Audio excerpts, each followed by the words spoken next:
ओम गुरुभ्यो नमः। ओम गं गणपतये नमः। श्रीमात्रे नमः। ऐं सरस्वत्यै नमः। या देवी सर्वभूतेषु बुद्धिरूपेण संस्थिता नमस्तस्यै नमस्तस्यै नमस्तस्यै नमो नमः। या देवी सर्वभूतेषु स्मृतिरूपेण संस्थिता नमस्तस्यै नमस्तस्यै नमस्तस्यै नमो नमः। जय श्री राम।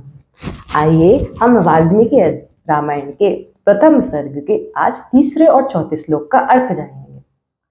सर्वप्रथम दीप को प्रणाम, रामायण जी को प्रणाम और हनुमान जी को हम आवाहन करके प्रारंभ करते हैं।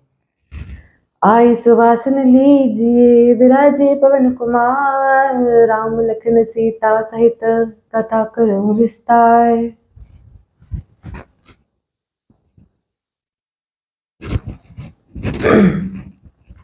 पिछली वीडियो में हम सबने जाना था कि नारद जी से वाल्मीकि जी प्रश्न कर रहे हैं। क्या प्रश्न कर रहे हैं?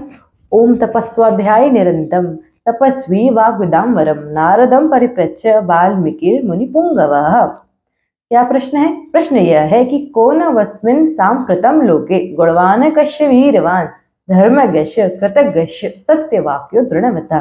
कौन है इस समय इस लोक में ऐसा कौन पुरुष है जो गुणवान भी हो, वीरवान भी हो, धर्मज्ञ भी हो, कृतज्ञ भी हो, सत्यवाचन भी करता हो और दृढ़व्रत भी हो।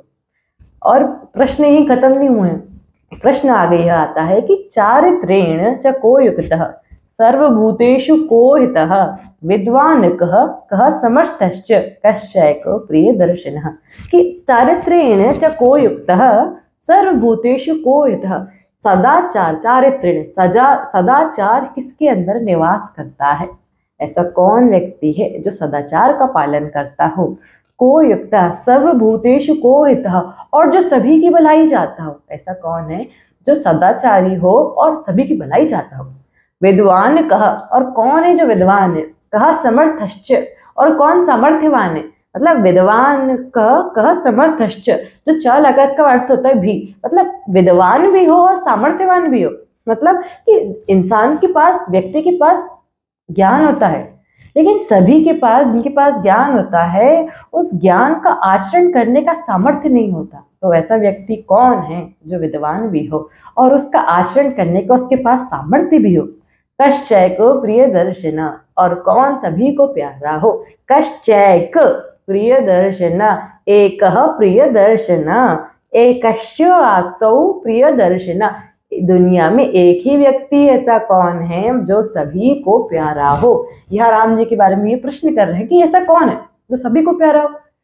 अब राम जी की सुंदरता का यदि हम वर्णन करने जाएं तो सर्वप्रथम मेरे मन में जो आता है वह कि रमा समेत रमापति मोहे। कि राम जी की सुंदरता का वर्णन करते हैं कि लक्ष्मी समेत लक्ष्मीपति को भी मोह लेते हैं।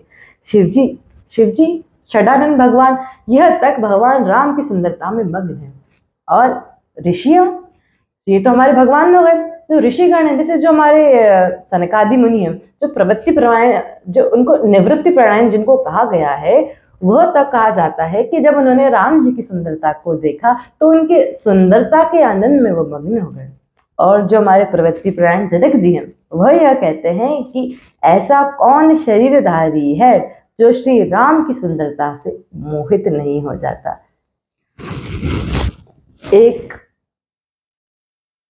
एक प्रसंग और आता है समुद्र तट का। जब भगवान जी समुद्र पार करके लंका की ओर जाते हैं, राम जी और लक्ष्मण जी, हनुमान जी अंगद जी के कंधे पे बैठकर लंका की तरफ समुद्र पार करके जाते हैं। और जो जितने भी वानर हैं वह कैसे जाते हैं?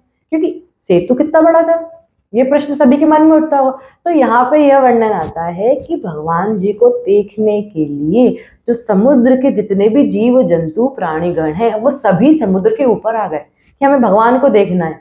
और यहाँ तक कहा गया है कि इतने सारे जीव जंतु सभी के सभी इससे ऊपर आ गए कि पानी तक नहीं दिख नजर में आया। मतलब ऐसा लग ही नहीं रहा था कि वो समुद्र है, वो ऐसा लग रहा था कि वो जमीन है। और उन्हीं की पीठ पर बैठकर जो वानर ने समुद्र पार कर लंका गए। और मतलब मैं जो आपसे कह रही हूँ कि जगह ही नहीं है, कि जल ही नहीं दिख रहा है, इसका वर्णन रामचरितमानस में भी आता है। उसमें कहा गया है, तुलसीदास ने बहुत प्यारा शब्द लिखा है कि तिल की ओट न देख ही भारी, कि तिल तक देखने की जगह ना हो, इतने भरे भारी सारे जीव जंतु ऊपर आते हैं। इतना सुंदर चरित्र, इतने प्रिय दर्शन हमारे राम जी, जिनको थलचर नभचर जलचर ऋषि प्रवृत्ति परायण निवृत्ति परायण सभी को जो प्यारे हों, ऐसे प्रिय दर्शन हमारे राम जी हैं। आगे आता है, आत्मवान को जित क्रोधो द्युतिमान कौन सूय कह, कस्य विभ्रति देवाश जात रोष संयुगे। आत्मवान कौन है? ऐसा व्यक्ति है जिसका आत्मा पे संयम हो, जिसका अपनी आत्मा पे, अपनी इंद्रियों पर काबू हो। ऐसा कौन व्यक्ति है जो अपनी इंद्रियों पे काबू है? कहा जाता है कि जो हमारे भगवान राम जी हैं, रामो दुर्नभिभाषति, कि भगवान जी जो एक बार बोल देते हैं उसको दो बार नहीं बोलते। दो बार नहीं बोलने का प्राय यह है कि जो वो एक बार बोलते हैं फिर उस पर वो अमल करते हैं, उसको करके बताते हैं। और भगवान जी क्या चीज दो नहीं करते? राम और दुर्नभिभाषति, भगवान दो बार नहीं बोलते और दो बार बाण भी नहीं निकालते। कि जब भगवान ने एक बार यदि बाण इस उद्देश्य से निकाल लिया कि इसका हमें वध करना है या इसकी हमें निवृत्ति करनी है, तो वह एक ही बाण में सामने वाले का, उस व्यक्ति का वध कर देंगे, वो दूसरा बाण का प्रयोग नहीं करेंगे। और तीसरी चीज क्या है? भगवान दो बार नहीं देते, भगवान मांगने वाले को दो बार नहीं देते। इसका अर्थ यह है कि भगवान पहली बार में अपने भक्त को या फिर उस मांगने वाले को इतना दे देते हैं वो कि दोबारा ना तो वो मांग पाता, ना वो मांगता है, ना मांग देने की जरूरत पड़ती है। आगे आता है कि आत्मवान को जित क्रोधो, जित क्रोधो, क्रोध किसका वश में है? तो रामायण में एक आगे प्रसंग आएगा, वाल्मीकि रामायण में। तो वो प्रसंग ऐसा है कि जब राम जी और रावण का जब युद्ध चल रहा था, रावण युद्ध में एक दिन शाम के समय थक गया। अब जब वो थक गया तो राम जी उससे कहते हैं, राम जी रावण से कहते हैं कि अभी शाम हो गई है और तुम थक भी गए हो, तुम घर जाओ, खाओ पियो, नहाओ धो, हम कल मिलेंगे, कल फिर से पुनः युद्ध करेंगे। भगवान के क्रोध का काबू को मैं आपको वो बता रही हूँ। और भगवान जी क्रोध कब करते हैं? कि भगवान ने क्रोध कब किया? जब रावण ने विभीषण पे प्रहार करना चाहा, तब यह शब्द आता है भगवान के लिए कि क्रोधम आहारे या मास। इसका अर्थ ये होता है कि भगवान ने क्रोध तब क्या किया? उधार लिया, किसी और से मूल लिया और रावण से विभीषण को बचाया। अब यह बात आती है कि क्रोध कैसा करना चाहिए? दांत पकड़ के दबोच के क्रोध करना चाहिए? नहीं। कि क्रोध किस पे करना चाहिए? अपने माँ बाप पे, अपनी पत्नी पर, अपने भाई बंधु पर। और कई लोग का क्रोध तो ऐसा होता है कि जो ज्वालामुखी तरह फट्टे से फट जाता है। तो क्रोध कैसा होना चाहिए? तो हमें राम जी के चरित्र से, भगवान राम से ये सीखना चाहिए कि क्रोध ऐसा होना चाहिए कि जो हमारे वश में हो। आगे आता है, कौन सूय द्युतिमान कौन सूय कह। भगवान के अंदर अंग की जो कांति है वो सर्वदा बनी रहती है। अनुसूय का अर्थ होता है कि किसी के गुणों में दोष ना निकालना। ऐसे हैं हमारे राम जी कि यदि कोई बातचीत चल रही हो कि सामने वाले का ये फलाना फलाना गुण है, तो हमें क्या करना चाहिए? उसके गुणों की वृद्धि करनी चाहिए, ना कि उसको गिराना चाहिए। कि जैसे कि सामने वाले एक व्यक्ति ने बोला कि ये जप कर रहा है, दूसरे ने आके बोला कि भाई आप भले भोले वाले हो, समझ नहीं रहे हो, ये जप नहीं कर रहा है तो दिखावा कर रहा है। यह नहीं करना चाहिए। हमको क्या बनना चाहिए? हमें राम जी की तरह, हम जब भी बातचीत का ढंग हो तो कोई एक गुण बताए तो हम उसमें 10 गुण बताएं। तो गुणों की वृद्धि से हमारी जो बातचीत है वो भी उत्तम हो जाती है। तो जब हम गुणों में गुणों का मेल करते हैं तो हमारी जो चर्चा है वो उत्तम परम उत्तम होते जाती है। गिरने के बजाय हमारी जो चर्चा है उत्तम होते हैं। तो हमारी बातचीत का चर्चा कैसा होना चाहिए?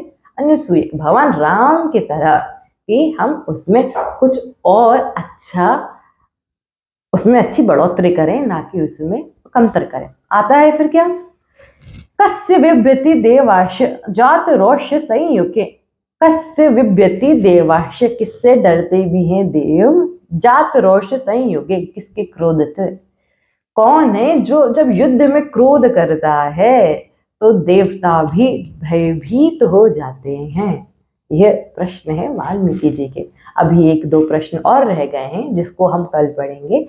आज के लिए जय श्री राम। बोलो श्यावर रामचंद्र भगवान की जय हो।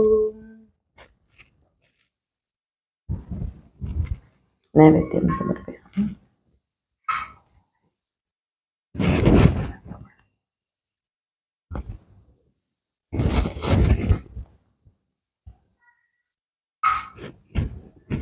आरतिक्यम।